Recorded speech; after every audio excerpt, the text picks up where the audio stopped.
All right, so we have the winners of the most outstanding low brass. We'll start with Jordan. Jordan, this is your, how many years have you been playing? I've been playing since the 9th grade when I first started beginning band actually. So he's a junior, so he's been playing for 3 years, and this is your 3rd year on trombone, but you picked up a couple of instruments through the journey. So tell us about the other instruments that you played on or that you kind of experimented with, and what your experiences have been on those instruments. Well, when I first started actually just playing with the full band in 10th grade, it was a lot of fun.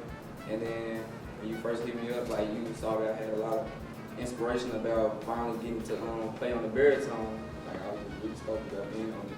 So when I finally learned, I was grinding on it, and even when those weren't what they were supposed to be at first, like I found out I was getting it, even though the finger and all that was real. Like it was really confusing because I'm used to a slide, right?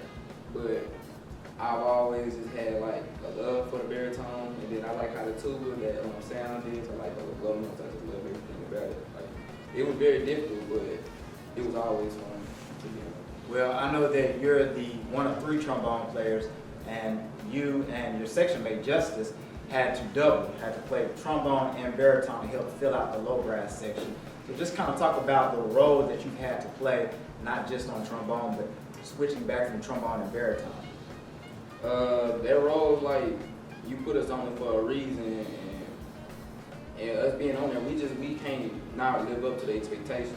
It's like, we gonna end up having to fill those parts or fill those roles, and we gonna have to play out fully, and like, it's just something you gotta adapt to on the fly.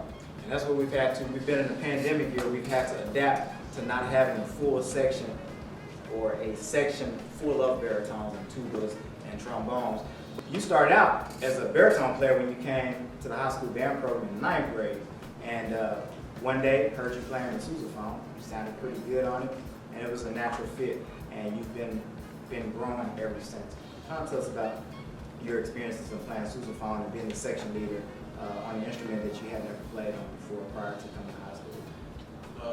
I don't know, it's been a very, very, very great experience, and I didn't know that I was going to be full-time playing the tuba. I really didn't like it at first until I kind of adapted to it, and now I love it. I love what I do. Well, you played a little bit of trombone. You were in the jazz band a couple of times throughout your journey. Kind of talk about your experience playing trombone. Is it an instrument that you felt comfortable with? Because like Jordan said, you're going from valve instruments to slide, whereas he was going from slide to valve instrument. I don't know, it was kind of weird because I started out on the first part. I couldn't get the high notes as well as I could on tuba. I do remember when you were playing.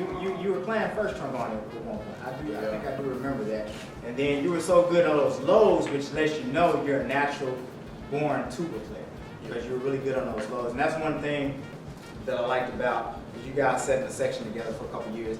That I liked about him playing the 3rd trombone. A lot of times people think 3rd trombone is not a good part because you're not first.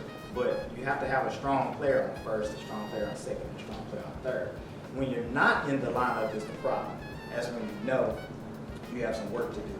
But you guys have been able to adapt, as you said, over the last 3 years, and so I commend you guys. Let's give it up once again for our most outstanding.